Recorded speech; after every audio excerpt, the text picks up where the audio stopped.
आपका दृष्टिकोण कैसे रहना चाहिए कि आप जो है पेपर सेटर हैं, आप पेपर बनाने वाले हैं, तब आपको पता चलेगा कि इसमें क्या क्या सवाल पूछे जा सकते हैं। हमेशा उसी दृष्टिकोण से पेपर तैयारी कीजिए। एक सही अच्छे मैनेजमेंट के साथ में अगर आप चलोगे तो आपको कैसे पता चलेगा कि क्या क्या सवाल पूछे जाने चाहिए। तो आप सबसे पहले क्या देखोगे, सिलेबस। जो मैं आपसे सवाल पूछ रहा था कि इसमें से क्या क्या सवाल पूछे जा सकते हैं, वो आपको पता कैसे चलेगा, सिलेबस देखोगे। तो फर्स्ट थिंग क्या है, सिलेबस देखना है। सिलेबस का रट्टा मारा हुआ होना चाहिए, ठीक है। सेकंड थिंग आपको क्या देखना है, प्रीवियस ईयर क्वेश्चन पेपर। तभी तो पता चलेगा कि क्या क्या, जैसे फॉर एग्जांपल मैंने इसमें पल्सेस का सवाल दिया है, तो मैंने पल्सेस का ही सवाल क्यों क्यों दिया है, क्योंकि इकोनॉमिक सर्वे में से जो है डायरेक्टली सवाल जो है वो प्लग होके और आपसे सवाल पूछे जाते हैं। तो अगर आपकी इकोनॉमिक सर्वे के अंदर कोई बड़ी स्कीम दे रखी है तो उसकी बहुत ज्यादा प्रोबेबिलिटी है कि उस पर आपसे सवाल पूछे जाएंगे, राइट। तो आपको ध्यान रखना है, किसका ध्यान रखना है, मैनेजमेंट का ध्यान रखना है। स्मार्टली पढ़ना, ज्यादा गधा मजदूरी नहीं करनी है। प्रीवियस ईयर क्वेश्चन पेपर आपको ध्यान में होना चाहिए कि उस साल में ये सवाल पूछा गया था। तब जब भी आप जो है सिलेबस और प्रीवियस ईयर क्वेश्चन पेपर को जब मैप करोगे तो आपको हमेशा जो है एक नई इंसाइट मिलेगी। आप हमेशा अपने जो पीयर कॉम्पिटिटर्स जो है उनसे बहुत ज्यादा आगे रहोगे। आई बात समझ में। तो ये तो हो गया 50% मैनेजमेंट, ठीक है। बाकी का 50% मैनेजमेंट कहां पर है, एग्जाम हॉल में। आपने बहुत लोग अपने आसपास में ऐसे देखे होंगे जो परीक्षा से पहले बहुत ज्यादा पढ़ते हैं, बहुत अच्छी तरीके से पढ़ते हैं, लेकिन परीक्षा के अंदर जो है वो बिल्कुल गड़बड़ करके आ जाते हैं, ठीक है। उनको एंग्जाइटी होनी स्टार्ट हो जाती है। वो उनका टाइम, नाम ही देखो टाइम मैनेजमेंट है, ठीक है। वो टाइम को सही ढंग से मैनेज नहीं कर पाते, ठीक है। तो 50% जो है आप सोचो 1.5-2 साल की तैयारी का मैनेजमेंट है, और आधा 50% क्या है, वो 3 घंटे का पेपर है। सोचो उसकी कितनी वैल्यू, उस वक्त में टाइम का कितना सदुपयोग करना जरूरी है। तो आपको ध्यान होना चाहिए कि आपको पहले कौन सा सवाल अटेम्प्ट करना है, आपको कितना समय एक सवाल को देना, कितने मिनट देने हैं, 5 नंबर के सवाल को आपको कितना समय देना पड़ेगा, आपको लिखने के लिए 5 नंबर के सवालों में लिखने के लिए कितना स्पेस मिलेगा, वो सब आपको क्या होना चाहिए, उस चीजों के प्रति आपकी अवेयरनेस होनी चाहिए, ठीक है। ये बात आप खुद धीरे धीरे जैसे जैसे रियलाइज करोगे ना, तो आपको पता लगेगा कि आसपास की दुनिया जो भी तैयारी कर रही है वो सब जो है टेंजेंट पे तैयारी कर रही है, आसपास इर्द गिर्द तैयारी कर रही है, लेकिन आपको कहां हिट करना है, बुलजाई पे हिट करना। तो आज की मेरी पहली आपको सीख क्या है, आपको क्या ध्यान देना है, सिलेबस और पीवाईक्यू। कोई भी एग्जामिनर आपका सवाल बनाएगा फिर तो everything under sun is your syllabus. भाई अगर मैं एग्रीकल्चर का अगर बात करूं तो कुछ भी पूछ लूं, मैं बाजरे के बारे में पूछ लूं, मक्का के बारे में पूछ लूं, भाई खेती में क्या परेशानी है उसके बारे में पूछ लूं, लेकिन मैं सवाल क्या पूछूंगा, पहले देखूंगा सिलेबस में क्या क्या दे रखा है, उस टॉपिक में क्या क्या है, फिर देखूंगा इन टॉपिक से पहले कोई सवाल पूछा गया है कि नहीं गया है, तो उसके इर्द गिर्द सवाल पूछूं, ठीक है। और आपका अटेम्प्ट जो है वो ऐसा है कि आप खुद को अपवाद मत मानिए कि आप अपवाद है उसमें। कई बार नॉर्मली क्या होता है कि जैसे एक सिलेबस है उसके 10 पॉइंट है, पिछले 5-10 सालों में सिर्फ उस 10 पॉइंट में से सिर्फ 2 पॉइंट में से ही सवाल आ रखे हैं, लेकिन व्यक्ति क्या करता है, वो सोचता है कि नहीं इस बार जो है उन 2 पॉइंट में से सवाल नहीं आएगा, उस बार बाकी में से आएगा, लेकिन ऐसा नहीं होता है। खुद को अपवाद नहीं मानना, इस बार भी उसी में से ही सवाल आएगा। कुछ 10-20% आप आगे पीछे देख सकते हैं, बाकी मोस्टली सवाल उन्हीं टॉपिक्स में से पूछा जाएगा, राइट। तो आज क्या डिस्कस करने वाले हम, एग्रीकल्चर के बारे में डिस्कस करने वाले हैं। एग्रीकल्चर जो है आरएस मेंस के अंदर कौन से पेपर के अंदर आता है, फर्स्ट पेपर के अंदर, ठीक है। फर्स्ट पेपर के अंदर इंडियन इकोनॉमिक्स का पार्ट है, उसमें सेकंड यूनिट जो है किससे रिलेटेड है, इकोनॉमी से रिलेटेड है, ठीक है। तो देखो इसमें क्या क्या पूछा गया आपसे, कृषि के बारे में मोटा मोटा है ये। कृषि की किसके बारे में आपको जानकारी होनी चाहिए, एक तो उत्पादकता के बारे में ध्यान होना चाहिए। उत्पादकता का क्या मतलब है कि प्रोडक्टिविटी कितनी हो रही है, कौन सी फसलें जो है भारत में ज्यादा उगाई जा रही है और क्यों उगाई जा रही है। अगर किसी फसल की उत्पादकता ज्यादा है तो उसके पीछे कारक कौन से हैं, क्रॉपिंग पैटर्न जो किस प्रकार की क्रॉप जो है वो लगाई जा रही है, वो कौन कौन सी चीजें जो उसका निर्धारण करती है। तो ये सारी चीजें आपको ध्यान होनी चाहिए। क्या भारत के अंदर जिस बहुत ज्यादा कृषि उत्पादकता अगर ज्यादा है या कम है तो उसके पीछे कारण क्या क्या है, भारत के अंदर ज्यादा पानी वाली फसलें लगाई जाती है या कम पानी वाली फसलें लगाई जाती है, तो इन सबका आपको मोटा मोटी अवेयरनेस होनी चाहिए। सेकंड क्या है, प्रोग्रेस, ठीक है।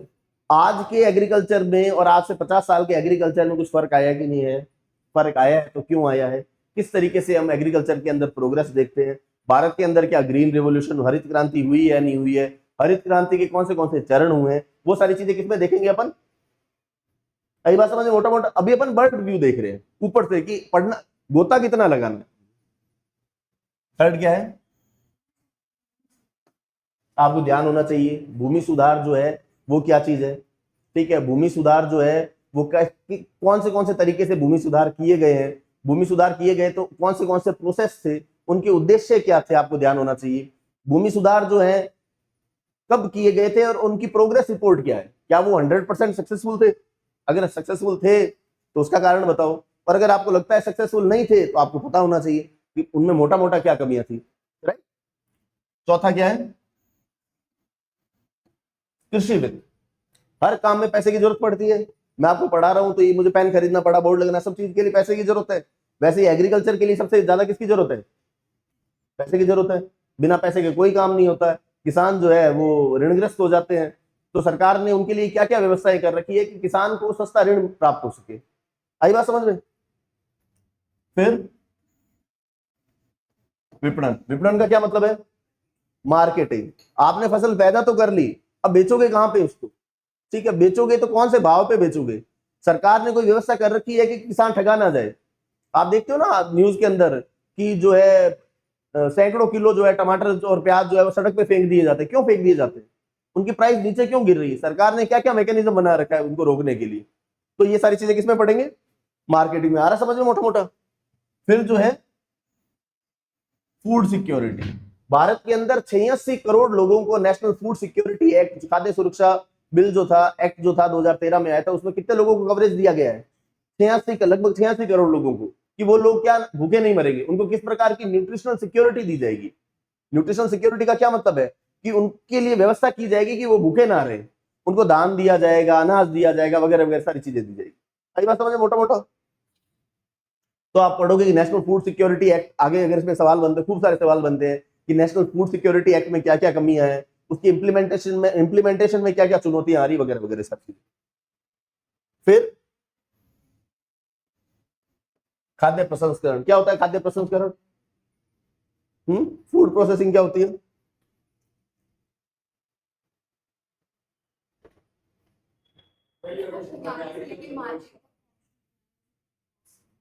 रॉ प्रोडक्ट है, उसके अंदर वैल्यू एडिशन करना। वैल्यू एडिशन करते हो तो वैल्यू तो उसकी इंट्रिंसिक वैल्यू बढ़ती है, लेकिन उसकी कीमत भी बढ़ती है। आई बात समझ में? आप गेहूं ना बेचकर क्या बेचो, आटा बेचो, आटा ना बेचकर क्या बेचो, बिस्किट बेचो। ठीक है, तो ये बहुत बड़ा भी सनराइजिंग सेक्टर है। सनराइज सेक्टर मतलब इसकी बहुत ज्यादा भी अपॉर्चुनिटीज बढ़ रही है, तो इसमें सवाल पूछे जाने की बहुत ज्यादा चांसेस रहते हैं। फिर है मुख्य नीतिगत पहल, कितने हुए, पॉलिसी रिजर्व, कि सरकार ने अभी रिसेंटली कोई इकोनॉमिक सर्वे में कोई बड़ा कोई इनिशिएटिव या बड़ा कोई पहल तो नहीं आ रखी है जिसपे सवाल पूछ सकते हैं। ठीक है, आप पीवाईक्यू देखोगे तो आपको लगेगा कि नहीं, ये बाकी किताबों में तो नहीं दे रखा है, ये कहीं ना कहीं बजट में दे रखा होगा, भारत के बजट में नई कोई स्कीम की घोषणा कर रखी होगी। तो आपको ये पता होना चाहिए कि कौन सी बड़ी बड़ी पहल अभी चल रही कृषि को लेकर। क्या कोई पहले चल रही थी बहुत बड़ी कोई सरकार की कोई मेजर स्कीम थी, क्या सरकार का ऐसा कुछ एम था, ऑब्जेक्टिव था जिसके अंदर किसानों की आय दोगुना करनी थी। तो ऐसी बड़ी बड़ी स्कीम्स के बारे में आपको पता होना चाहिए। तो ये कितने हो गए, 8। अब आप क्या करो, तैयारी कैसे करोगे आप, आपको यहां से जो नोट्स दिए जाते हैं आप उनको गो थ्रू हो जाओ। ठीक है, अच्छी तरीके से पढ़ो। आप अपने जो भी नोट्स बनाओ, आपके एग्रीकल्चर के जो भी नोट्स बनेंगे वो कितने पेज के होंगे, कितने पेज के नोट्स होने चाहिए, 8 पेज। 8 पेज यानी आगे पीछे एक, आगे पीछे एक, मतलब 16 पेज में एग्रीकल्चर के नोट्स होने चाहिए।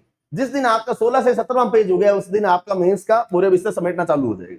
ज्यादा बड़े नोट्स नहीं बनाने, अपन को नोट्स कलेक्टर बनना है या परीक्षा पास करनी है भाई, सब डिविजनल कलेक्टर बनना है या नोट्स कलेक्टर बनना है। आपने बहुत लोग देखे होंगे जो नोट्स कलेक्ट करते रहते हैं, उस कोचिंग के नोट्स अच्छे हैं, वो सर अच्छा पढ़ाते हैं, वो सर अच्छा नहीं पढ़ाते हैं, वो सर इसी जजमेंट में रहते हैं। लेकिन जो स्मार्ट एस्पिरेंट होगा वो क्या करेगा, वो सिर्फ और सिर्फ किस पे ध्यान देगा कि ये इनके इन प्रकार उसका सिलेक्शन स्मार्टली कैसे हो जाए। आई बात समझ में? अब जो चीज मैं बता रहा था आपको तैयारी कैसे करनी है, हम आपको यहां पर क्या करेंगे कि कुछ नोट्स प्रोवाइड करेंगे, आप वो नोट्स जो है गो थ्रू हो जाओ। ठीक है, अच्छे से देख लो। फिर क्या करोगे आप, A4 शीट लोगे, ये एक पेज और ये पीछे वाला पेज। ठीक है, जैसे आपने लिखा खाद्य प्रसंस्करण, फूड सिक्योरिटी,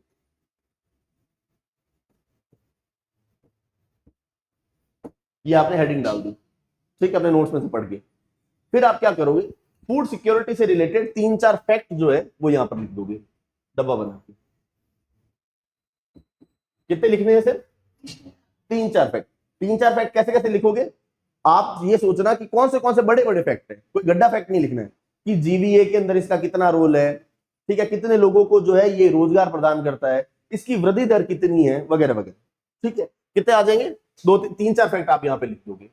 एक आदि अगर देखोगे कि आपको कोई ना कोई चीज से कमिटी वगैरह जो है वो याद होनी चाहिए। आप देखना कि फूड सिक्योरिटी से रिलेटेड, सॉरी ये फूड प्रोसेसिंग से, फूड सिक्योरिटी लिखा है, प्रोसेसिंग लिखा, फूड प्रोसेसिंग कर लो इसको, फूड प्रोसेसिंग। तो आप देखो कि फूड प्रोसेसिंग या कोई अगर दूसरी चीज के नोट्स बना रहे तो उससे रिलेटेड कोई कमिटी है या नहीं, तो आप देख लो यहाँ पर एक आधी कमिटी का नाम। अब आप देखो कि इसमें से आप फिर कोशिश करोगे इससे मेरे से क्या क्या सवाल पूछे जा सकते हैं, तो आप यहां पर छोटे छोटे जो है नोट्स बनाना स्टार्ट कर दो। जैसे आपने लिख दिया स्टेटस, एक सवाल पूछा जा सकता है कि स्टेटस क्या है फूड प्रोसेसिंग इंडस्ट्री का, आपको पता होना चाहिए। एक पता होना चाहिए आपको अपॉर्चुनिटीज क्या क्या है। अपॉर्चुनिटी मतलब कि फूड प्रोसेसिंग इंडस्ट्री कौन से भी अवसर प्रदान करती है, या फिर अभी इसकी क्यों प्रासंगिकता है। एक आपने सवाल बना दिया कि इसमें चैलेंजेस कौन से आ रहे हैं, एक आपने इसकी उपादेयता का बना दिया, और एक गवर्नमेंट स्कीम्स का बना लिया। ये आगे पीछे छोटा छोटा करके लिखो और उसको समेट दो। सुबह उठो तब हनुमान चालीसा के जैसे इसका पाठ करो, याद करो, रट्टा मारो और जिंदाबाद। बस बिल्कुल ये वैसा ही पेपर है जैसे 10th 12th के, 8th 9th 10th के जैसे स्कूल में कैसे एग्जाम होते थे, ठीक वैसा ही पेपर है। थोड़ा सा सिलेबस बड़ा है, ठीक है, सिलेबस को पिरोना है बस। और पिरो कब पाओगे, मैंने कल भी आपको बताया था, फर्स्ट रिक्वायरमेंट क्या है, मैनेजमेंट। सिलेबस रटा हुआ होना चाहिए, ठीक है, बिल्कुल सिलेबस रटा होना चाहिए। जैसे आपको आपके होम टाउन में आपका घर का रास्ता पता होता है ना, कोई भी गली से आप कहीं पर भी निकल जाते हो, आपको सिलेबस में भी वैसे पता होना चाहिए। जब आपको सिलेबस रटा हुआ होगा, मार्क डाउन माई वर्ड, आपको उस दिन आप 70% जनता जो आसपास वाले जो है ना उनसे आगे निकल जाओगे।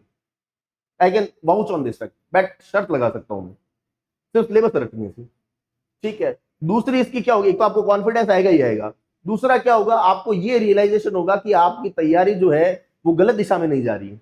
आप हमेशा अलाइंड रहोगे, आप कभी इधर उधर की कोई बात नहीं करोगे। आपको हमेशा ये लगेगा कि उस चीज टॉपिक के बारे में मेरे पास नोट्स पड़े हैं और वो मोर देन सफिशिएंट है, इधर उधर ज्यादा देखने की जरूरत नहीं है। और अगर बहुत ज्यादा अगर आपको लगता है कि ये उसमें मेरे नोट्स में ये चीज रह गई थी, तो आप छोटा सा यहाँ पर क्या है उस चीज को अटका दोगे और बार बार इसी को रिवाइज करोगे तो वो और रिवाइज होती है। और इसके बारे में सबसे देखो, सिलेबस रटने का और क्या फायदा है, और ये फायदा है कि जब आपको सिलेबस अच्छी तरीके से रट जाएगा तब आप क्या करोगे, एग्जाम के साथ में खेलना स्टार्ट कर दोगे। सवाल पूछा किसके बारे में, कृषि उत्पादकता के बारे में, आपको पॉइंट याद नहीं आ रहे, आप बाकी सब सिलेबस के पॉइंट से पॉइंट जनरेट करवा सकते हो। आई बात समझ में? फर्स्ट सीढ़ी क्या है, सिलेबस रटा हुआ। चलो स्टार्ट करते हैं हम। तो कितने पॉइंट है इसमें, 8 पॉइंट है, राइट, ठीक है।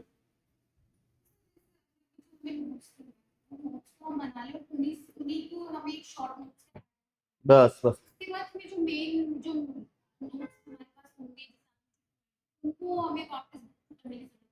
फिर नोट्स अपने बनाए ना, पर नोट्स देखो है ना, ऐसा नहीं करना अपन को, फोटोकॉपी की मशीन नहीं बनना है कि सिर्फ पढ़ लिए और उतार लिए, वो समझ के उतार। नोट्स ना तो ज्यादा सुंदर बनाने हैं, कंसाइज करना, सुंदर नहीं बनाने हैं।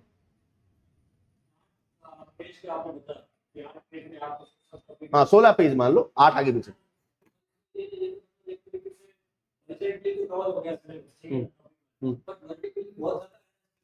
जैसे फॉर एग्जांपल 60% सिलेबस जो है वो हॉरिजेंटली है, सिर्फ 40% पार्ट ही ऐसा सिलेबस का जिसका वर्टिकल डेप्थ ज्यादा है। जैसे मैं आपको बताता हूं,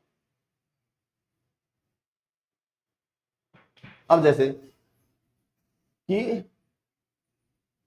मेजर पॉलिसी इनिशिएटिव है, इसकी कोई वर्टिकल डेप्थ नहीं है। आप देख लो पुरानी बड़ी बड़ी कोई स्कीम्स आपको 2-3 ध्यान होनी चाहिए, बाकी पिछले 3-4 साल की स्कीम्स देख लो बस, तो कोई वर्टिकल डेप्थ नहीं है। फूड प्रोसेसिंग की कोई वर्टिकल डेप्थ नहीं है। आपको ये पता होना चाहिए स्कीम्स कौन सी है, स्टेटस क्या क्या है, क्यों जरूरी है, वगैरह वगैरह सारी, और स्कीम की थोड़ी बहुत डिटेल। फिर आ जाओ फूड सिक्योरिटी। फूड सिक्योरिटी जो है, फूड सिक्योरिटी को कैसे इंश्योर करोगे, आपका एमएसपी भी सही होना चाहिए, आपका पीडीएस भी सही होना चाहिए, आपका बफर स्टॉक भी सही होना चाहिए, उनमें क्या क्या समस्याएं आ रही वो सारी चीज। तो ऐसा नहीं है वो देखो, वो आपकी मेच्योरिटी पे, जितना ज्यादा आप खुद को मतोगे ना तो आपको पता लगेगा कि कौन सी सब्जेक्ट की जो है ना वर्टिकल डेप्थ ज्यादा है। ठीक है, ये ऐसा तो देखो, इतना सिलेबस डिफाइन कर दिया है, वर्टिकल डेप्थ कहाँ पे ज्यादा होती है? अगर मैं यहाँ पर लिख दूं प्राचीन भारत की मुख्य घटनाएं, उसकी वर्टिकल डेप्थ ज्यादा, इसकी क्या वर्टिकल डेप्थ है? ये तो वैसे ही इतना हॉरिजॉन्टल स्प्रेड करके दिया है। अगर मैं यहाँ पर लिख दूं सिर्फ मौर्य काल, तो आप बोलोगे मुझे सर ये 2 पेज में तो नहीं आ सकता है। भाई मौर्य काल को 2 पेज में कैसे समेटूंगा मैं? अब यहाँ पर तो इतना डिफाइन कर दिया, एक चीज डिफाइन कर दी है। प्लस आप खुद को सौभाग्यशाली मानो कि सिलेबस के अंदर क्या है, अमूलचूल परिवर्तन हुआ है। ठीक है, तो मोस्टली तो सवाल मुझे ऐसे लगता है मेरे लिमिटेड विजडम से कि सवाल उन्हीं में से ही पूछा जाएगा जो नया ऐड हुआ है। एटलीस्ट 50% तो पूछा ही पूछा जाएगा, राइट? तो इसमें मेरे नजरिए में तो कोई वर्टिकल डेप्थ मुझे तो नहीं नजर आती है। आगे पीछे पेज में आराम से सिमट सकता है और आपके नोट्स बनेंगे बिल्कुल कंसाइज। करें स्टार्ट? बताओ क्या समझो आप इसे। पहले सवाल पढ़ ले एक बार। भारत में कृषि विपणन अनेक संरचनात्मक अक्षमताओं से ग्रस्त है। भारत में कृषि विपणन के प्रमुख अवरोधों की चर्चा कीजिए। Agriculture marketing in India suffers from several structural inefficiencies. Discuss the major bottlenecks in agriculture marketing in India. कितने नंबर का सवाल है ये? 5 नंबर का सवाल है। कितने लाइन मिलेंगी आपको? 8 लाइन। 8 लाइन ही मिलेगी।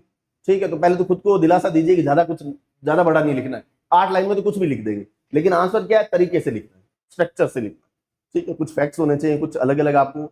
फिर आप देखो, अब आप जब एग्रीकल्चर के नोट्स तैयार करोगे ना, तो कुछ कमिटीज वगैरह के नाम है ना आपको इन हैंड आपको याद होने चाहिए। ठीक है, जैसे अशोक दलवई कमेटी होगी, शांता कुमार कमेटी होगी, वगैरह वगैरह, ऐसी कमिटीज वगैरह। तो आप कोशिश करो कि आपके आंसर के अंदर जो है ना वो सारी कमिटीज वगैरह आ जाए। ठीक है, भर दो बिल्कुल उनको, आंसर को आपके फैक्ट से। ठीक है, at back of the mind आपके हमेशा वो सारी चीजें रहनी चाहिए, राइट? तो अब देखो क्या सवाल पूछ रहा है, कौन, आप बताओ कैसे अनलॉक करें इस सवाल को। एग्रीकल्चर मार्केटिंग की डेफिनेशन एक लाइन में दे देंगे, उसके अलावा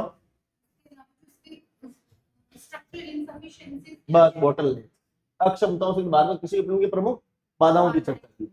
अब बताओ क्या कमियां हैं एग्रीकल्चर मार्केटिंग की?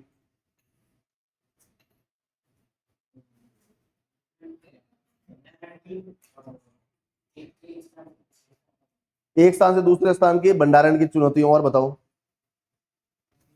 आप बताओ एग्रीकल्चर मार्केटिंग की क्या क्या चुनौतियां हैं?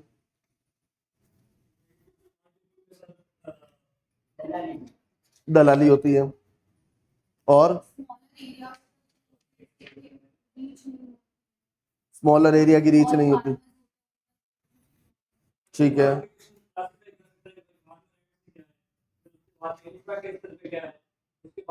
हम्म,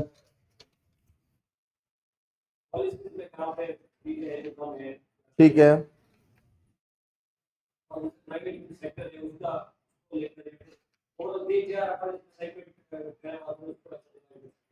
ठीक है, और आप बताओ।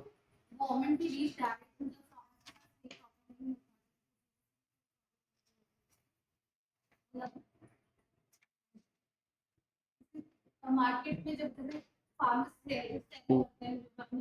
जब आप इसको ऐसे देखो, कभी भी है ना, जब भी आप सवाल पढ़ो ना मेंस का, तो है ना, एक तो है ना हेस्ट में नहीं पढ़ना है। हेस्ट का क्या मतलब है? जल्दबाजी में नहीं पढ़ना। ठीक है, आपको खुद का आंसर बाकियों से डिस्टिंक्ट बनाना है, तो आप 3-4 सेकंड का या 5 सेकंड का एक बार पॉज लो आंसर पढ़ने के बाद में। मैंने कल की क्लास में बताया, एक तो क्या करना है, पेन से मार्क करना है कि क्या क्या ये सवाल पूछ रहा है, फिर उसी को एड्रेस करना है। फिर 5 सेकंड का पॉज लो और उसमें जो है ना एक उसमें ट्रांस के अंदर सोचो कि इस आंसर को और अच्छे तरीके से कैसे बनाया जा सकता है। क्या इसके अंदर कोई और स्ट्रक्चर डाला जा सकता है? क्या इसके अंदर कोई ट्राइंगल मैप वगैरह बनाया जा सकता है? वो देखो उसके बारे में।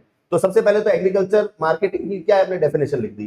डेफिनेशन लिखने के बाद में जो है ना, आप चैलेंजेस जो है एग्रीकल्चर मार्केटिंग में क्या क्या आ रहे हैं, तो आप उसका क्या, आप उसको 2-3 टाइप में जो है ना कैटेगराइज कर दो। जैसे फर्स्ट टाइप आपने कैटेगराइज करा दिया कि भारत के अंदर मार्केटिंग विपणन होता कहां पर है।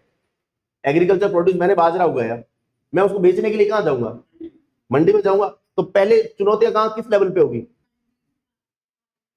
मंडी पे, मंडी के लेवल पे। तो ए नंबर उसको दे दिया, ए पॉइंट। ठीक है, क्या दे दिया कि एपीएमसी में, एपीएमसी बोलते हैं एग्रीकल्चर प्रोड्यूस मार्केटिंग वगैरह। ठीक है, बी किसको दे दिया? इंफ्रा से रिलेटेड। इंफ्रा का मतलब अवसंरचना से, कि आप एपीएमसी में लेके आ रहे हो तो कोई ना कोई साधन से लेके आ रहे हो, आपके पास स्टोरेज और से रिलेटेड दिक्कत होगी। थर्ड आपने किस में बांट दिया,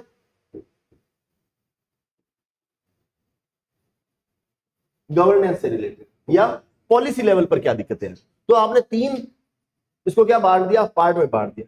अब इनके बारे में क्या है, दो चीजें लिखते हैं कि एग्रीकल्चर प्रोड्यूस मार्केटिंग कमिटीज वगैरह के अंदर क्या होती है, मोनोपोली होती है। भाई बाजरे के भाव मैं बोलता हूँ एक्स रुपीज है, ठीक है, तो एक्स रुपीज डिसाइड किसने किए हैं, वहां पे कोई ना कोई कार्टल बन रखा है, ठीक है, वहां पर मोनोपोली है, फीस वगैरह ज्यादा ली जाती है, वहां पर दूसरी सुविधाएं वगैरह नहीं है, कार्टेलाइजेशन वगैरह हो रहा है। तो ये सारी चीजें आप उस पर लिखोगे।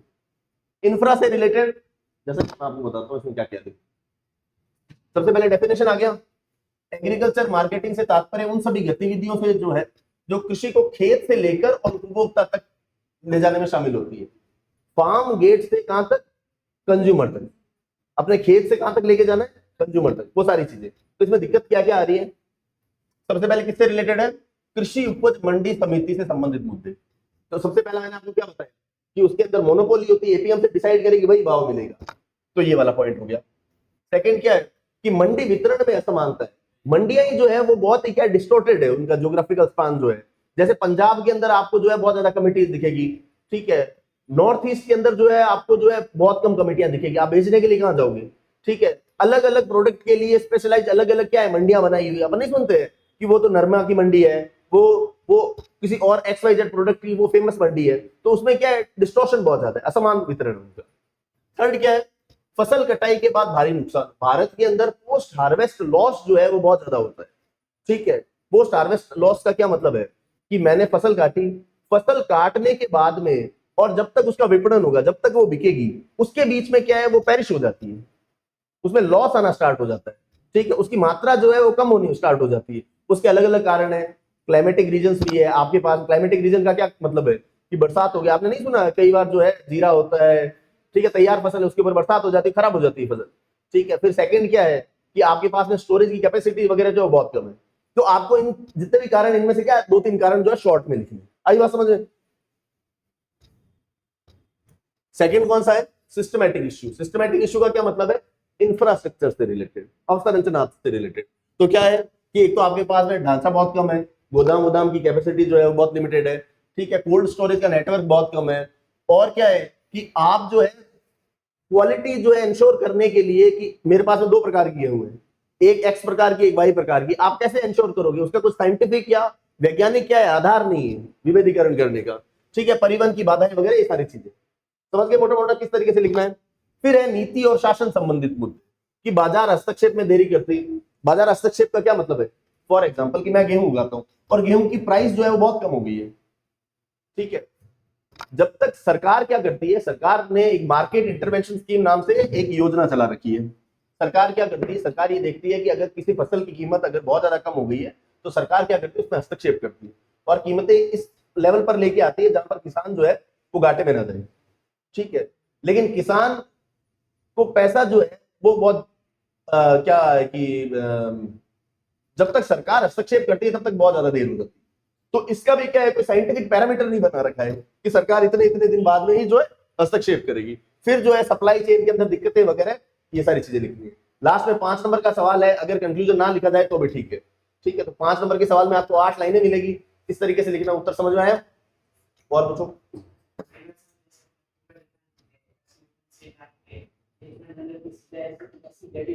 हाँ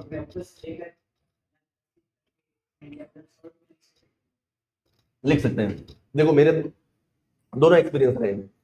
एक एक्सपीरियंस था कि मैंने एक इंट्रोडक्शन परिचय के साथ में स्टार्ट किया है, तो उसमें भी नंबर आते हैं, और डायरेक्ट लिखो तो उसमें भी आते हैं।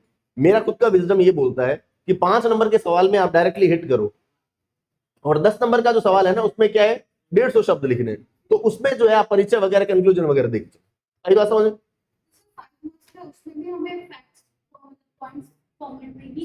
पैसेज में पैरा में लिखा नहीं और उस दिन बोरे बिस्तर खत्म, मतलब बैक टू द पवेलियन।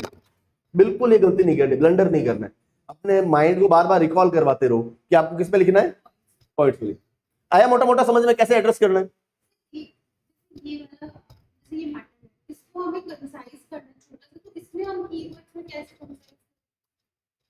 देखो 8 लाइनें मिली आपको, ठीक है। 8 लाइनों में आप जितने पॉइंट्स बना पाओ, ठीक है, जितना जो है आप आंसर को ऐसे मत के और जितना जो है ना, जिसको बोलते हैं ना संक्षिप्त तरीके से लिख पाओगे ना, वो क्या अभ्यास से होगा। वो बार बार जब आप प्रैक्टिस करोगे तब आपको पता चलेगा कि कोई बड़ी बात जो है उसको कोमा कोमा लगा के छोटे में संक्षिप्तता में कैसे लिखना है। वो after practice you will get to know. वो धीरे धीरे होगा, ऑर्गेनिक प्रोसेस है। ऐसे नहीं होगा कि आज आज आपने लिखना स्टार्ट किया, आज आप इसको कंसाइज करना स्टार्ट करो और अगले दिन ही जो है आंसर छोटा हो जाएगा। ये ठीक है, क्वेश्चन आ गया, डिकोड करना, अब हमने डेफिनेशन लिख दी, पर उसको किस तरीके से प्रेजेंट करना है वो चीज मतलब हमें भी चीजें हैं कि हमें पता है कि वो चीज कैसे कैसे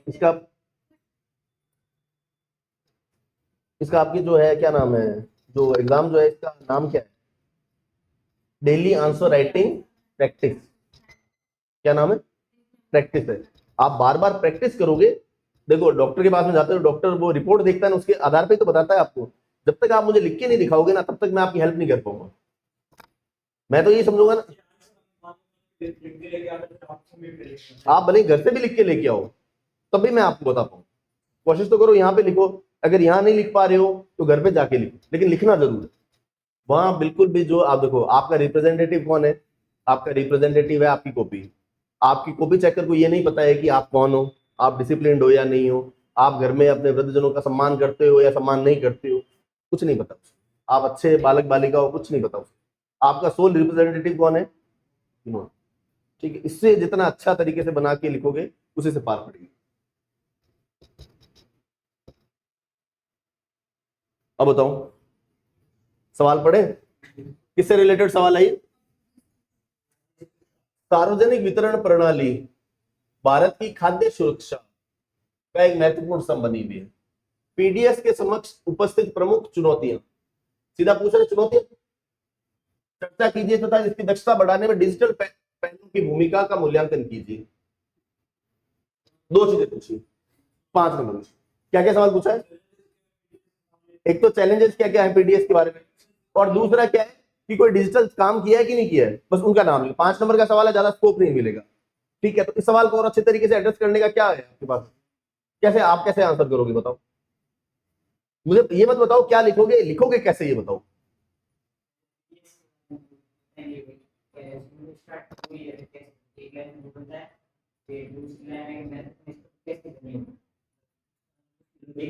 तीन लाइनें होगी,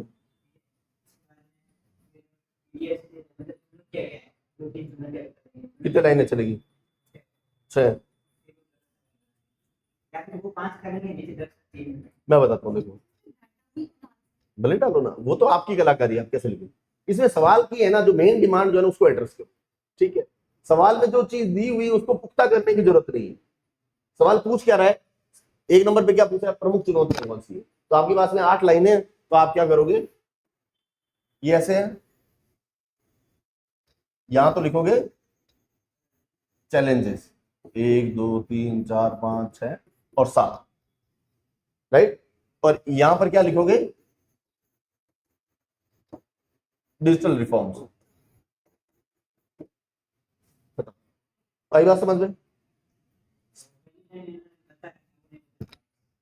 तो क्या 5, यही बात सबसे ज्यादा समझने की, अपने पास लाइनें ही 8 है लिखने के लिए, ठीक है। स्पेस को सही ढंग से यूटिलाइज करो। अपन को एग्जामिनर को थोड़ी बताना है कि हाँ भाई मेरे को पता है कि आप जो ऊपर बात कर रहे हो मैं इससे सहमत हूं, नहीं। डायरेक्टली जो क्वेश्चन की डिमांड है उसको एड्रेस करना, डायरेक्टली हिट करना, राइट। तो बताओ क्या होता है पीडीएफ। अब फिर इसमें देखो, डिजिटल में भी जैसे चैलेंजेस लिखोगे ना, तो जैसे आप चैलेंजेस, जैसे आपने कुछ भी लिख दिया कि डाइवर्सिफाइड नहीं है, ठीक है, डिसेंट्रलाइज्ड पीडीएस नहीं है, ठीक है। पीडीएस का मतलब होता है पब्लिक डिस्ट्रीब्यूशन सिस्टम, ठीक है। पब्लिक डिस्ट्रीब्यूशन सिस्टम का क्या मतलब होता है, कौन बताएगा?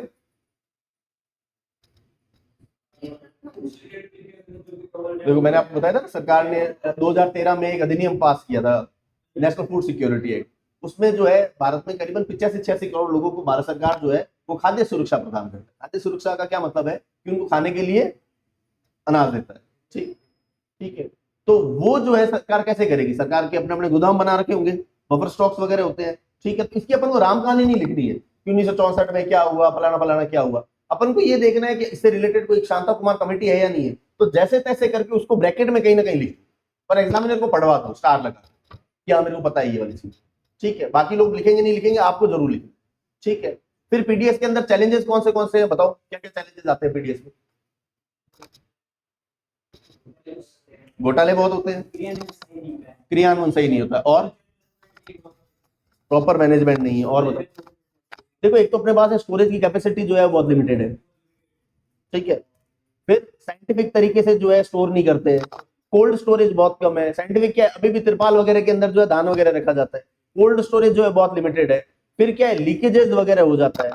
फिर डाइवर्सिफाइड नहीं है। डाइवर्सिफाइड का मतलब क्या है कि अपने यहाँ पर डिस्ट्रीब्यूशन जो, देखो ये क्या है, सेंट्रलाइज चीज है, सेंट्रलाइज पूल है, तो सब जगह जो है मोस्टली क्या है, गेहूं वगैरह को जो है स्टोर किया जाता है। लेकिन आपको डिस्ट्रीब्यूट क्या करना है, वेस्टर्न राजस्थान में तो आपको बाजरा डिस्ट्रीब्यूट करना होगा, तो डाइवर्सिफाइड और डिसेंट्रलाइज नहीं है, ठीक है। तो इस तरीके की 5 है आपने कमियां लिख दी, और इस साइड में आपने क्या लिख दिए, नए नए जो भी रिफॉर्म्स आ रहे हैं 360 डिग्री के, मतलब जो भी लेटेस्ट रिफॉर्म हो, और एक दो बहुत ज्यादा प्रचलित हो। जैसे आपने सुना होगा कि आजकल राशन की दुकानों में वो पॉश वाला मशीन वाला लगा दिया, ठीक है, तो डिजिटलाइजेशन कर रहे हैं, ठीक है, one nation one ration card लिख दो, ठीक है, कोई लेटेस्ट डिजिटल पहल और आ रखी है दूसरी, और खत्म, डायरेक्टली बुलसआई पे लिख दो।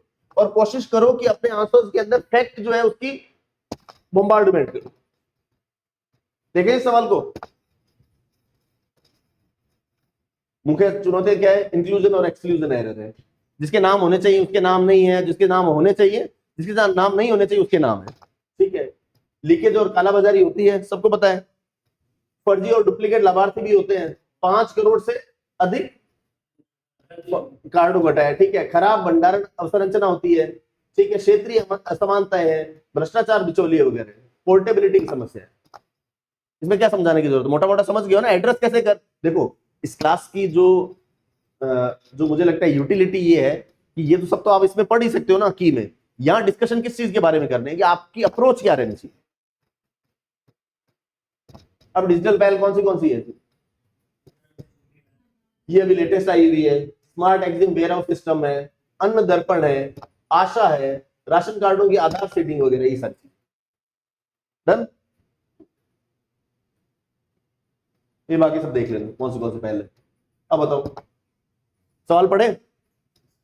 ग्रामीण विकास में कृषि सहायक गतिविधियां यानी अलाइड एग्रीकल्चर एक्टिविटीज के महत्व की व्याख्या कीजिए, इनके संवर्धन हेतु सरकार द्वारा उठाए गए प्रमुख कदमों को उल्लेख कीजिए।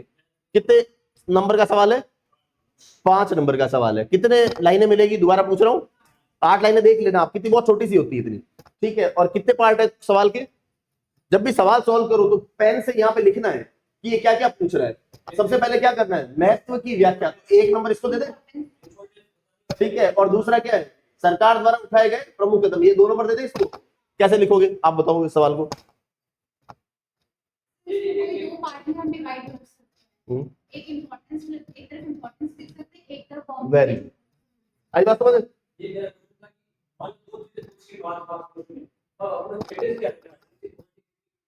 50-50 रखो ना भाई, ये तो बराबर पूछ रहा है ना। जब बड़े सवाल और सॉल्व करोगे ना तब आपको पता चलेगा 3 कॉलम भी कैसे बनाने हैं, एक हॉरिजॉन्टल स्पेक्ट्रम छोड़ के, और फिर बीच में कॉलम बना के कैसे स्पेस को सही ढंग से यूटिलाइज करना। सब किसका खेल है, मैनेजमेंट। ये भी तो स्पेस मैनेजमेंट है या नहीं है, कितनी जगह दे रखी है उसका खेल है। तो 5 एक लाइन खींचनी है, एक साइड में क्या लिखनी है, इंपॉर्टेंस लिखनी है, और एक साइड क्या लिखनी है, कोई गवर्नमेंट स्कीम जितनी भी आ रही, जितनी याद आ रही हो बम्बार्डमेंट कर। तो बताओ क्या होती है अलाइड एग्रीकल्चर।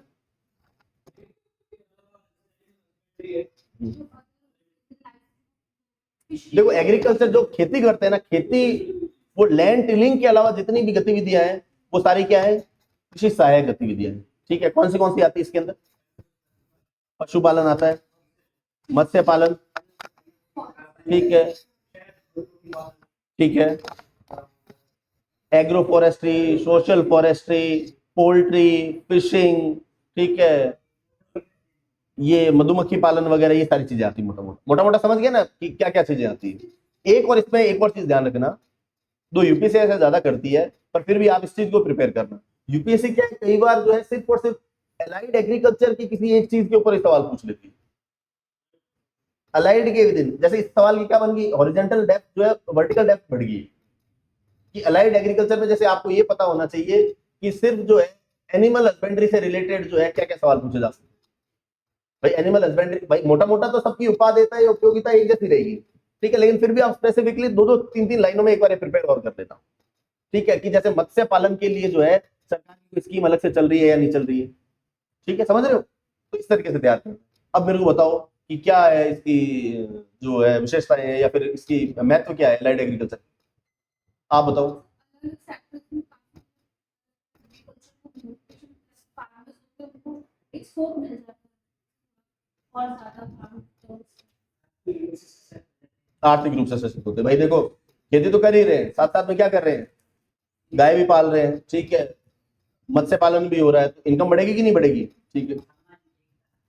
समाज की एकता, चलो देखो ये इकोनॉमिक्स का पेपर है ना, तो अपन समाज की एकता से ज्यादा जो है आप इसमें ये लिख सकते हो कि इसमें वुमेन एम्पावरमेंट होता है। आपने गांव में देखा होगा कि ज्यादातर जो है ये गौपालन वगैरह कौन करते हैं, महिलाएं करती है, तो वुमेन एम्पावरमेंट होता है या नहीं होता है, और बताओ। ये चलो ये पॉइंट लास्ट में लिखना है, फिक्स इनकम सोर्स हो गया, और न्यूट्रिशन,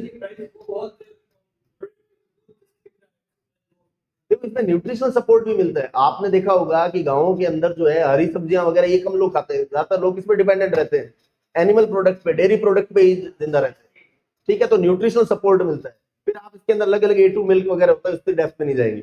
तो आपने क्या बढ़ा दी, इनकी इनकम बढ़ा दी, ठीक है, आपने क्या दे दिया इनको, वुमेन को एम्पावरमेंट दे दिया, आपने क्या दे दिया इनको, nutrition support, diversification of asset कर दिया आपने, ठीक है, एक तरीके का आपने क्या ले लिया, इंश्योरेंस ले लिया कि अगर मॉनसून अगर नहीं आएगा तो भी क्या होगा, जीवित रहेंगे, ठीक, आत्मनिर्भर रहेंगे। तो ये सारी चीजें मोटा मोटा हो जाएगा ये वाला। फिर इनसे रिलेटेड जितनी भी स्कीम्स आपको याद आ रही है एग्रीकल्चर से, सॉरी अलाइड एग्रीकल्चर से, मत्स्य संपदा वगैरह वगैरह सारी, समझ में आया कैसे एड्रेस करना है। किसानों, ये अपन ने देख लिया किसानों की आय में, ठीक है, साल भर जो रोजगार रहता है, डिपेंडेंसी कम हो जाती है, एम्पावरमेंट बढ़ता है, ठीक है, न्यूट्रिशन सिक्योरिटी, ये सारी चीजें अपन ने देखी थी। फिर इनसे रिलेटेड स्कीम्स कौन सी है, तो स्कीम ये देख लो, राष्ट्रीय गोकुल मिशन है, पशुधन मिशन है, ठीक है। एक और काम कर सकते हो है ना, जब है ना, और अगर आपको और मार्क्स में थोड़ा सा आंसर्स में जो है और अच्छा आपको वजन लेके आना ना, जैसे जैसे आप ये लिखो ना कौन सी मिशन है इनसे रिलेटेड, तो ब्रैकेट में अगर आपको साल याद हो ना तो वो लिख दिया, इससे थोड़ा वजन आएगा। भाई आपको भी पता है जो भी RS मेंस देगा उसको संपदा के बारे में तो पता होगा ना, मत्स्य संपदा वगैरह, ठीक है, साल लिखने में क्या जा रहा है, आप लिखो साल, ठीक है, तो ये सारी चीजें, ठीक है। डन। धन धान्य कृषि योजना क्या है, करंट में चर्चा में, बताओ।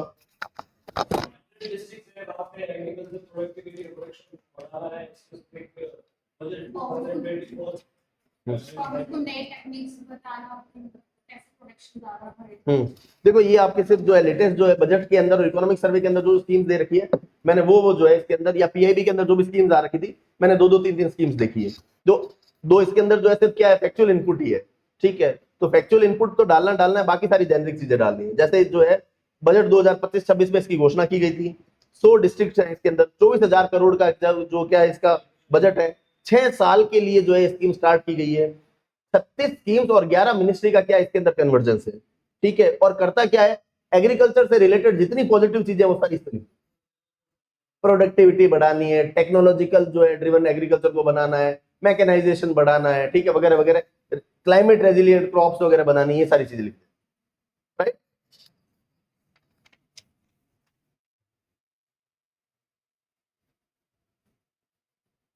भारतीय इनिशिएटिव क्या है बताओ, पढ़ रहे? किससे रिलेटेड है, कृषि से संबंधित है, ठीक है।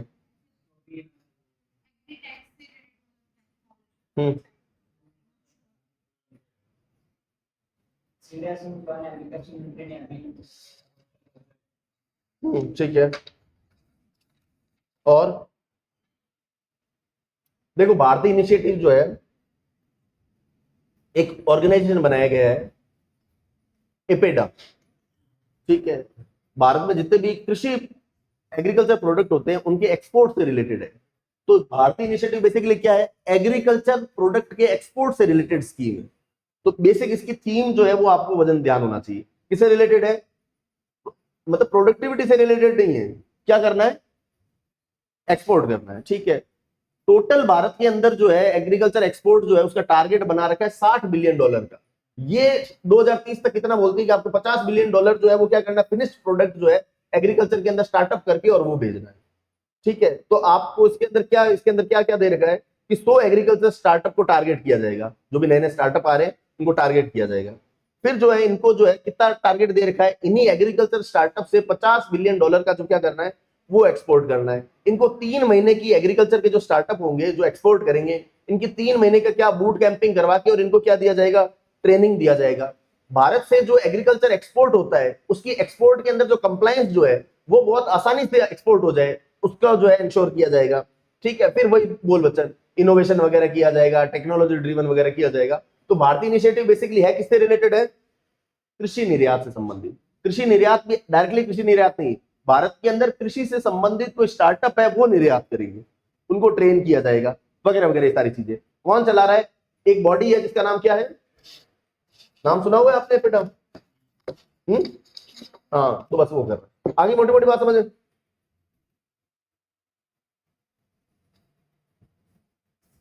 Bharat hub for agritech resilience advancement and incubation for export enablement.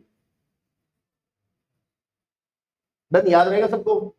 2030 तक कितना बताया मैंने, कृषि खाद्य निर्यात का लक्ष्य हासिल किया जाएगा। 3 महीने का विशेष एक्सीलरेशन कार्यक्रम प्रदान किया जाएगा, इसकी बात कर ली थी अपन ने। ठीक है, प्रोडक्ट डेवलपमेंट होगा, मार्केट रीच होगी, इनोवेशन होगा, वो सारे बोल बच्चे हो जाएगा।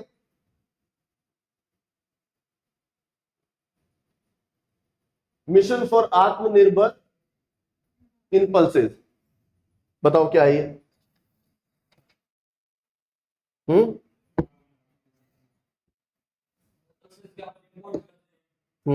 पल्सेस का इंपोर्ट करते हैं। दुनिया का सबसे लार्जेस्ट प्रोड्यूसर कौन है पल्सेस का, तो फिर भी इंपोर्ट कर रहे हैं, कंज्यूमर भी इंडिया, फिर भी इंपोर्ट कर रहे हैं।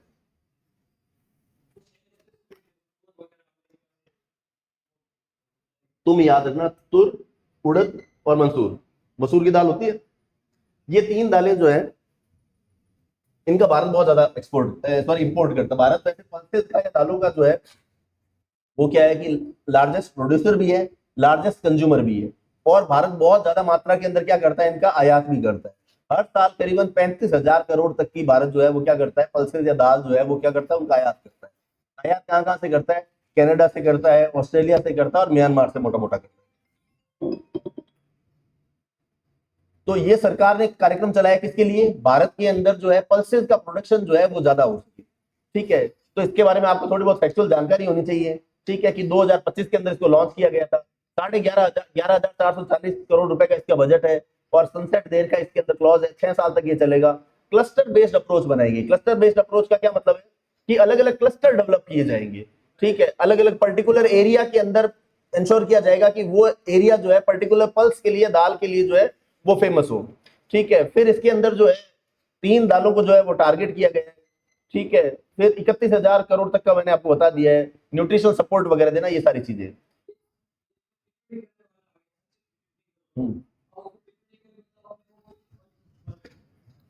क्या कह रहे हो,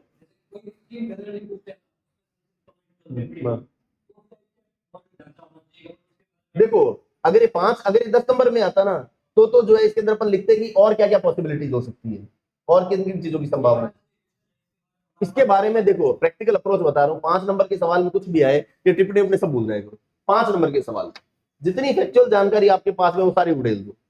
I have seen my copies कि मैंने इन सब चीजों का बहुत ध्यान रखा था कि टिप्पणी पूछ रहे हैं, विवेचन पूछ रहे हैं, तो मैं उस हिसाब से टारगेट करता था। लेकिन जितने ज्यादा फैक्ट्स डालोगे आप उतने ज्यादा नंबर आएंगे, राइट। तो इसके अंदर जो है कुछ एक फैक्चुअल जो प्रोग्राम के अंदर जो सारी चीजें जो है वो आपको ध्यान होनी चाहिए। जैसे 100% एमएसपी पे जो है प्रोक्योरमेंट किया जाएगा। एमएसपी क्या होता है कि सरकार एक कीमत निर्धारित कर देती है, उस कीमत पर जो है उस कीमत से नीचे जो है कीमतों को नहीं गिरने देती फसलों की। सरकार उस कीमत पर किसानों से क्या करती है, फसलें खरीद लेती है। तो आप अगर ये तीनों फसलें अगर उगाओगे तो सरकार 100% क्या करेगी, आपका प्रोक्योरमेंट करेगी, खरीद लेगी।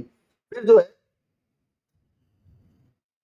126 लाख क्विंटल सीड जो है वो सर्टिफाइड सीड्स जो है वो किसानों को दिए जाएंगे, ठीक है। सीड किट्स दी जाएगी, 1000 से ज्यादा प्रोसेसिंग और पैकेजिंग यूनिट्स वगैरह जो है वो एस्टेब्लिश की जाएगी।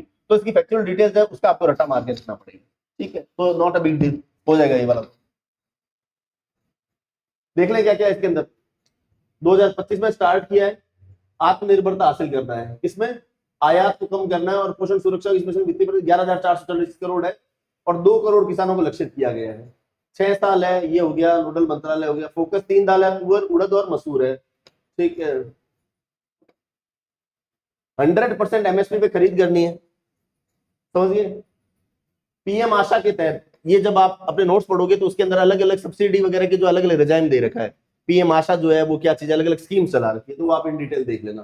प्रमाणित बीजों, सर्टिफाइड बीज वगैरह दिए जाएंगे, कितने दिए जाएंगे, 126 लाख क्विंटल दिए जाएंगे। निःशुल्क बीज किट दी जाएगी, कितने, 88 लाख बीज किट मुफ्त उपलब्ध कराए जाएंगे।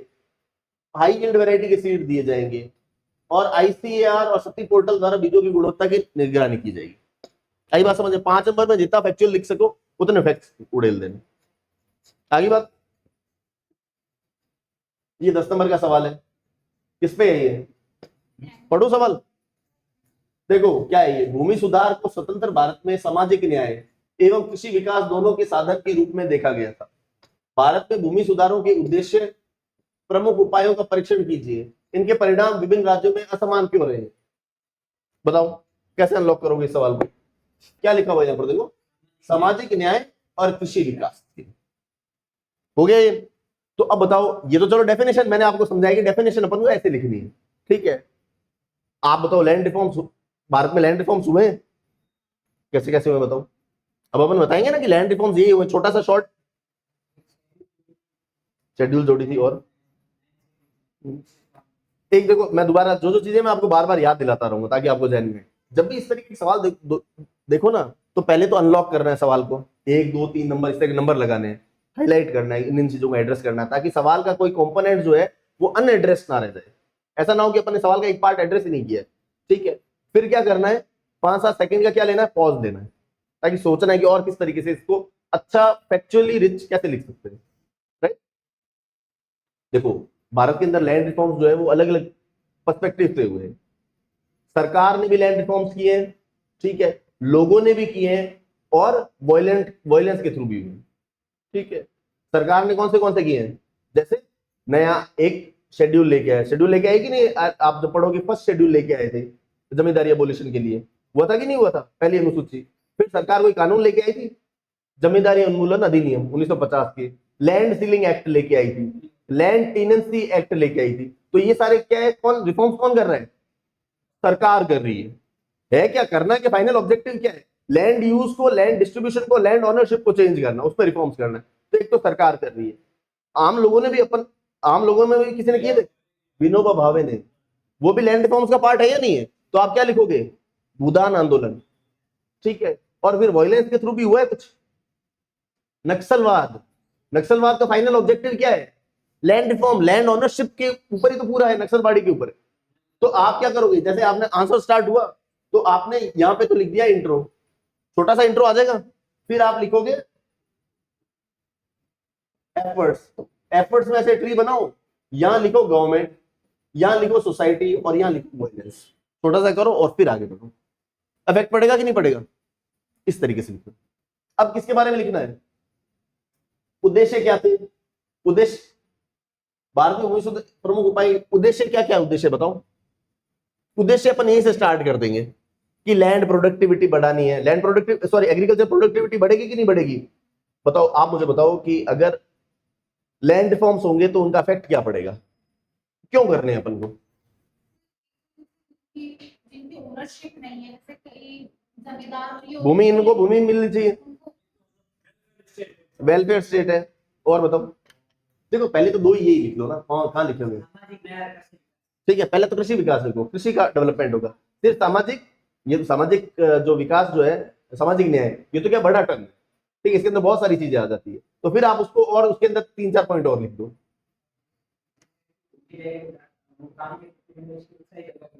पर आप इसको लिखोगे कैसे भाई, आप जो बोल रहे हो उसको कैसे लिखोगे, बोलो वही जो आप लिख पाओ, बाकी ना तो सोचना भी ऐसे नहीं है। भाई इसमें निबंध थोड़ी लिखना अपन, एक अपने को 6 से 8 शब्दों से ज्यादा तो बड़ी लाइन नहीं होनी चाहिए, कौन पढ़ेगा इतनी बड़ी बड़ी लाइन। ठीक है, तो आप सारी चीजें लिखो कि रूरल पॉवर्टी जो है वो जाएगी, लोगों का एक्सप्लॉयटेशन जो है वो होना कम स्टार्ट होगा, लोगों को क्या मिलेंगे, अपने अपने अधिकार मिलेंगे, सोसाइटी के अंदर जो क्या इनइक्वलिटी जो है वो कम होगी। ठीक है, समाज में जो है जो धन का जो है संकेंद्रण जो है वो कम होगा, कॉन्सेंट्रेशन ऑफ वेल्थ जो है वो कम होगा। तो ये सारे उद्देश्य लिखने। एग्रीकल्चर से रिलेटेड लिख दो, प्रोडक्टिविटी बढ़ेगी, मैकेनाइजेशन होगा, लैंड यूज जो है वो अच्छी तरीके से और इंप्रूव होगा। तो ये सारी चीजें आई बात समझ में। ये देखो, भूमि का न्याय संगत वितरण सुनिश्चित करना और कुशल उपयोग को बढ़ावा देना है। अब उद्देश्य क्या है जो अपने उसके अंदर दे रखे थे, सामाजिक न्याय हो गया, बिचौलियों का अंत हो गया, काश्तकारों की सुरक्षा हो गया, असमानता में कमी हो गया, उत्पादकता में वृद्धि हो गया, निवेश बढ़ गया, विकेंद्रीकरण हो गया और ग्रामीण अर्थव्यवस्था सही हुई। बहुत जेनेरिक है। ठीक है, उपाय क्या क्या है, भूमि से प्रमुख उपाय काश्तकार, चलो ठीक है, वो तो मैंने आपको बता दिया था कि land ceiling, land tenancy act हो गया, सीलिंग एक्ट हो गया, लैंड ये जमींदारी एबोलिशन अधिनियम हो गया है। ठीक है, भूदान हो गया, ग्रामदान हो गया है। तो ये सारी चीजें ये देखो आगे ना भूदान। फिर असमान परिणाम क्यों क्यों है, पॉलिटिकल रेजिस्टेंस है, खुद ही बनाने वाले वैसे ही है।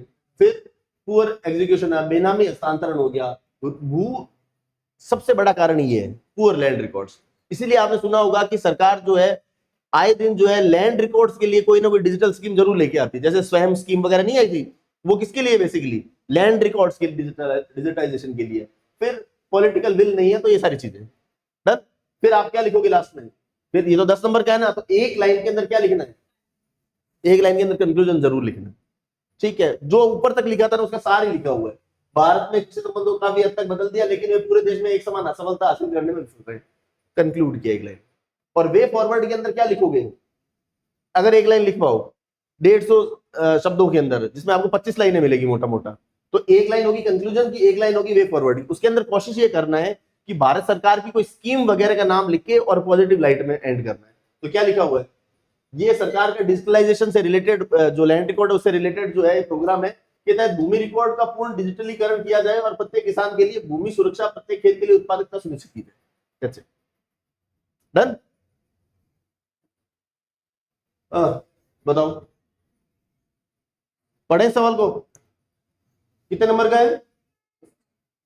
ठीक है, और डायरेक्ट हमने सिलेबस में दे रखा है, सिलेबस के पॉइंट थे ना प्रोडक्टिविटी वाला, उसमें दे रखा था, वहीं से लिया ये। तो बताओ, पढ़ो सवाल। भारत में कृषि वृद्धि, एग्रीकल्चर प्रोडक्टिविटी एवं एग्रीकल्चर ग्रोथ एवं प्रोडक्टिविटी को बाधित करने वाली प्रमुख चुनौतियां क्या है। एक नंबर लगा दो इसको, इस संदर्भ में किए गए प्रमुख सुधारों का उल्लेख कीजिए। 2 नंबर लगा दो। सवाल समझ में कैसे करोगे आप एड्रेस, बताओ पहले बताओ। सिंपल है, आधा पार्ट तो इसको दे देंगे और आधा पार्ट इसको दे देंगे।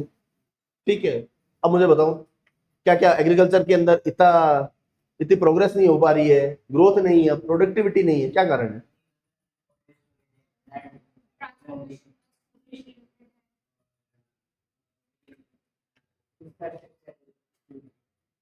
और बताओ, आप बताओ। लैंड से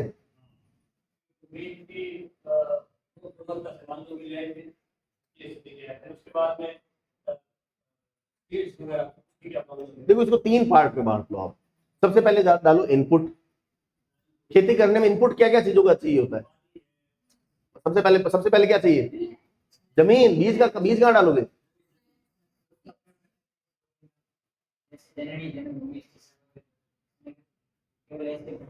वहां कविराज नहीं बनना है। ठीक है, जो चाहिए आपका एग्जाम है उस चीज में, भाई बहुत अच्छी बात है आपको आता है इस चीज की। भाई देखो, सब जने कदर करते हैं, लेकिन आपका एग्जामिनर उसको अप्रिशिएट नहीं करता ना। ठीक है, प्रतिभा का तो अपन को वहां डिस्प्ले करना चाहिए जहां उसकी कदर हो। ठीक है, तो सबसे पहले बताओ इनपुट के अंदर खेती करने के लिए किन किन चीजों की जरूरत है। सबसे पहले जमीन, एक एक करके बताओ। सबसे पहले क्या होनी चाहिए, जमीन होनी चाहिए। भारत के अंदर जमीन से रिलेटेड क्या दिक्कत है,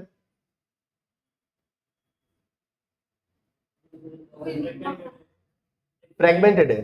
फ्रेगमेंटेड का क्या मतलब है, भारत के अंदर जोत का आकार जो है, लोगों के पास में खेत का साइज जो है बहुत छोटा है। 86% भारत के अंदर स्मॉल और मार्जिनल फार्मर्स है, ठीक है।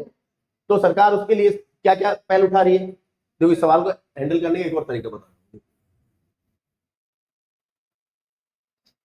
इस तरीके के सवाल आ जाए तो एक थोड़ा सा स्टेप लेके और ऐसे सवालों को तो बिल्कुल यूं गर्दा उड़ा दीजिए, इतने फैक्ट लिखिए, इतने फैक्ट लिखिए और सोचिए इस आंसर को और अच्छे तरीके से कैसे लिख सकते हो।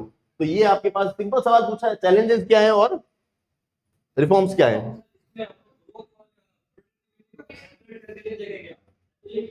देखो मेरी नजर में ग्रोथ और प्रोडक्टिविटी का फाइनल अल्टीमेट दोनों की आपस में इंटरलिंक्ड है, ठीक है, सेपरेट मत करो। तो आप यहां पर क्या लिखो, सबसे पहले लिखो चैलेंजेस, चैलेंजेस, हाँ 10 मार्कर है बताता हूं, और यहां क्या लिखो रिफॉर्म्स, ठीक है। आप अपने मन में सोचते जाइए, सबसे पहले इनपुट, यहां इनपुट विनपुट कुछ नहीं लिखना है, इनपुट आपके मन में समझाने के लिए सबसे पहले किस चीज की जरूरत है, लैंड। लैंड में क्या लिखोगे, फ्रेगमेंटेड लैंड होल्डिंग, मतलब भारत में जो है जोतों का आकार जो है बहुत छोटा है। फिर यहां पर आप फैक्ट लिखिए 86% फार्मर जो है वो क्या है, मार्जिनल है, स्मॉल और मार्जिनल मझले किसान है, छोटे किसान है। और इस साइड में रिफॉर्म्स, इसके लिए इससे रिलेटेड रिफॉर्म्स कौन से किए गए, कौन से, भूमि सुधार का नाम लिख दिए, जमींदारी उन्मूलन अधिनियम, सीलिंग एक्ट, ठीक है, टीनेंसी एक्ट, ये सारी चीजें लिखी। तो इसी तरीके से एड्रेस करना है। फिर सेकंड और अपन को कौन सी चीज की जरूरत पड़ती है, भूमि हो गया, अब सारी सारी सारी चीजें वो अपन लिखेंगे सॉइल के अंदर लिखेंगे, ये तो लैंड पार्सल की बात हो रही, ठीक है। फिर सॉइल की बात आएगी तो भारत के अंदर सॉइल जो है, सॉइल से रिलेटेड समस्याएं लिख दीजिए, ठीक है, कि फर्टिलिटी कम हो रही है, ठीक है। भारत के अंदर फर्टिलाइजर तो खैर अपन बाद में लिखेंगे। तो सॉइल से रिलेटेड कौन सी स्कीम चल रही है, सॉइल हेल्थ कार्ड स्कीम का नाम लिखिए। फिर बीज के बारे में लिखिए, बीज के अंदर क्या लिखोगे कि क्वालिटी जो है बीजों की जो है वो थोड़ी सी क्या है, डिग्रेडेड है। भारत के अंदर सीड रिप्लेसमेंट रेशियो जो है वो 35% है। तो यहाँ पर सीड से रिलेटेड इतनी स्कीम्स पढ़ते हैं, वो मिनी किट योजना वगैरह, इस तरीके से एड्रेस करना, मोटा मोटा समझ में आया किस तरीके से एड्रेस करना है। यहाँ चैलेंज लिखना और फिर काउंटर करना है, भर जाएगा आपका आंसर, देखना बाकी से ज्यादा अच्छे नंबर आएंगे। देख लें सवाल में क्या लिखा हुआ उत्तर में, देखो इनपुट खंडित भूमि जो 86% सीमांत एफपीओ योजना, या फिर लैंड रिफॉर्म्स लिख सकते हो। कम सिंचाई कवरेज, इरिगेशन पानी चाहिए तो भारत में इरिगेटेड लैंड जो है वो बहुत कम है, सिर्फ 48% जो है नेट इरिगेटेड एरिया जो है वो क्या है, वो उस पे है, वर्षा पर निर्भर है। बाकियों के लिए क्या है, कैनाल की व्यवस्था है, लेकिन 48% ही सिर्फ क्या है, इस पे है अपने इरिगेशन पर, सॉरी रेनफॉल पे बेस्ड है। तो प्रधानमंत्री कृषि सिंचाई योजना चलाई गई है। सोइल से रिलेटेड क्या है कि सोइल इरोजन होता है, 30% जो है उसका क्या, भूमि का शरण हो चुका है। तो यहाँ पर क्या, मृदा स्वास्थ्य कार्ड है। फिर फर्टिलाइजर्स की बात आ जाती है, फिर मैकेनाइजेशन की बात आ जाती है, ठीक है। तो ये अभी सारी किससे रिलेटेड चीजें चल रही है, इनपुट से रिलेटेड, ठीक है। प्रॉब्लम्स क्या है, सामने क्या लिख दो, इनके रिफॉर्म्स। फिर जलवायु परिवर्तन हो गया, इंश्योरेंस कवरेज कम है। फिर सेकंड जो क्या है, प्रसंस्करण एवं उत्पादकता, कि आप उससे रिलेटेड कौन सी चीजें। तो कम प्रोडक्टिविटी है, धान की पैदावार भारत में 4 टन हेक्टेयर बनाम चीन में कितनी है, 7 टन है। तो इससे रिलेटेड क्या है, नेशनल फूड सिक्योरिटी मिशन चल रहा है, ठीक है। पुअर सीड रिप्लेसमेंट रेशियो है। एग्रीकल्चर एक्सटेंशन सर्विसेज जो है भारत के अंदर बहुत, एग्रीकल्चर एक्सटेंशन सर्विसेज किसको बोलते हैं, आप बताओ।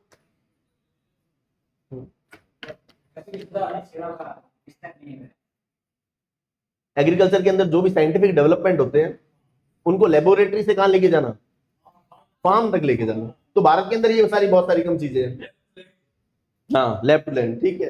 फिर जो है डाइवर्सिफाइड नहीं है, तो इससे रिलेटेड जो जो प्रॉब्लम्स है उनके आगे आगे जो क्या लिखते जाओ, उनसे रिलेटेड स्कीम्स लिखते जाओ। तो आपका क्या, स्कीम से भी बढ़ जाएगा और प्रॉब्लम्स भी जो है आइडेंटिफाइड, ठीक है। तो इस तरीके से आप हैंडल कर लीजिएगा। ऑर्गेनिक फार्मिंग भी आजकल रिलेटेड फैक्टर ऐड कर सकते हैं ना। कैसे ऑर्गेनिक फार्मिंग, हाँ लिखो ना ऑर्गेनिक फार्मिंग। ऑर्गेनिक फार्मिंग लिखोगे आप कहां पर, रिफॉर्म्स में तो लिखोगे।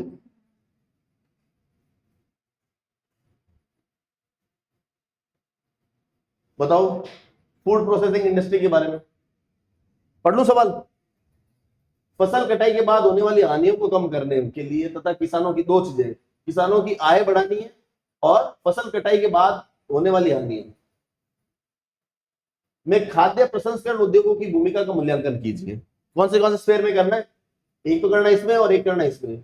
इस क्षेत्र में प्रोत्साहित करने वाली प्रमुख सरकारी योजनाओं का उल्लेख कीजिए। फूड प्रोसेसिंग के बारे में अपन ने पहले बात कर ली थी कि नहीं की थी?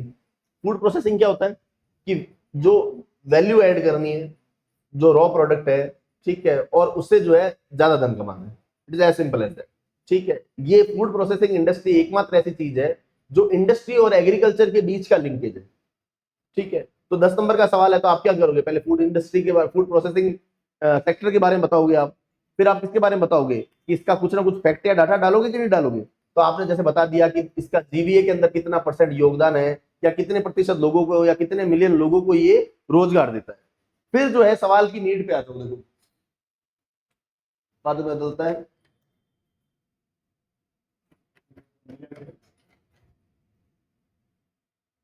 फसल, यही सवाल पूछ रहा है, फसल कटाई के बाद होने वाली हानियां कौन सी है? तो शेल्फ लाइफ बढ़ाता है। शेल्फ लाइफ का क्या मतलब है कि आप कोई भी धान अगर जो उसको उगाते हो, तो उसकी शेल्फ की है ना कुछ लाइफ होती है, जो उसका खोप ऊपर का जो आवरण जो होता है उसकी शेल्फ की लाइफ होती है कि वो कितने दिन तक जो है वो उसी आकार में रहेगा या उसी शेप में रहेगा। जैसे टमाटर हो गया है, ठीक है, लेकिन अगर आप उसको प्रोसेस कर देते हो अच्छे तरीके से तो उसकी शेल्फ की लाइफ बढ़ जाती है। फिर बर्बादी को रोकना। भारत के अंदर जो है कटाई के बाद का नुकसान 15 से 5 से 16% तक है, यानी जितना एग्रीकल्चर का जीवी है उसका 5 से 15% तक जो है वो क्या चला जाता है, वो लॉस को जो है वो कम किया जा सकता है। फिर अवसंरचना, विकास, भंडारण वगैरह, वैज्ञानिक प्रबंधन, मूल्य संवर्धन, आपूर्ति श्रृंखला, ये सारी चीजें। किसानों की आय बढ़ाने में क्या क्या भूमिका है? किसानों की आय कैसे बढ़ेगी? अगर आप उसका वैल्यू एडिशन कर देते हो तो क्या होगा कि आप उसको कहीं ना कहीं बेच पाओगे। ठीक है, फिर क्या है कि आपको ज्यादा उसकी प्राइस रिकवरी जो है आप अच्छी तरीके से कर पाते हो। फिर जो है क्रॉप को जो है डाइवर्सिफाई कर पाते हो। आप सिर्फ और सिर्फ जो है फूड क्रॉप्स ही नहीं, आप बागवानी भी उगाओगे, आप ज्यादा कैश क्रॉप वगैरह भी उगाओगे, तो ये सारा बेनिफिट है। फिर क्या है, ग्रामीण स्थानों में या फिर रूरल एरियाज के अंदर क्या मिलेगा? आपको रोजगार मिलेगा। आपको इन कहीं ना कहीं फूड प्रोसेसिंग इंडस्ट्री लगाओगे तो इंडस्ट्री में गांव में आपको क्या मिलेगा? रोजगार मिलेगा। फिर जो है ये एफपीओ वगैरह की बातें की गई है। फिर सरकारी योजनाएं देख लेना, बड़ी बड़ी कौन सी है। ठीक है, prime minister formalisation of micro enterprise योजना करके है। ठीक है, फूड से रिलेटेड है कि फूड प्रोसेसिंग की माइक्रो यूनिट्स को जो है ना और कंसोलिडेट करने के लिए योजना चलाई गई है। मेगा फूड पार्क योजना चलाई गई है, आपने नाम सुना होगा, अलग अलग जगह मेगा फूड पार्क स्टैब्लिश किए जा रहे हैं। फिर ऑपरेशन ग्रीन्स जो है वो भारत के अंदर 3 फसलें हैं। कौन सी? टोमेटो, ऑनियन और पोटैटो, जिनकी शेल्फ लाइफ जो है बहुत ज्यादा वल्नरेबल होती है, उनके लिए सरकार ने एक स्कीम चला रखी है। फिर जो है पीएलआई, प्रोडक्शन लिंक्ड इंसेंटिव, इसके अंदर जैसे आपने नहीं देखा था पहले कि पेटीएम वगैरह के अंदर कैशबैक आता था कि आप सर्टेन पेमेंट करते थे फिर कैशबैक मिलता था। तो प्रोडक्शन लिंक्ड इंसेंटिव एक स्कीम है जिसके अंदर सरकार बोलती है कि आप इतना इतना सेल कीजिए, फिर हम आपको क्या देंगे? वापस कैशबैक देंगे। तो सरकार ने इसके लिए भी स्कीम चला रखी है। तो बाकी स्कीम्स आप देख लीजिएगा कौन सी। आई बात समझ में मोटा मोटा? फिर एक वर्ड का, एक लाइन का कंक्लूजन, और देन अगर लिख सको तो ये लिखना, दैट्स इट। ठीक है, आया समझ में कैसे एड्रेस करना है? कल आपका जो भी पेपर हो उसको अच्छे तरीके से तैयार कीजिए, डिलीजेंटली पढ़िए। ठीक है, आज मैंने जैसे आपको बताया नोट्स वैसे तैयार करना है। कॉन्फिडेंस रखिए, पॉजिटिव रहिए, अच्छे से पढ़िए।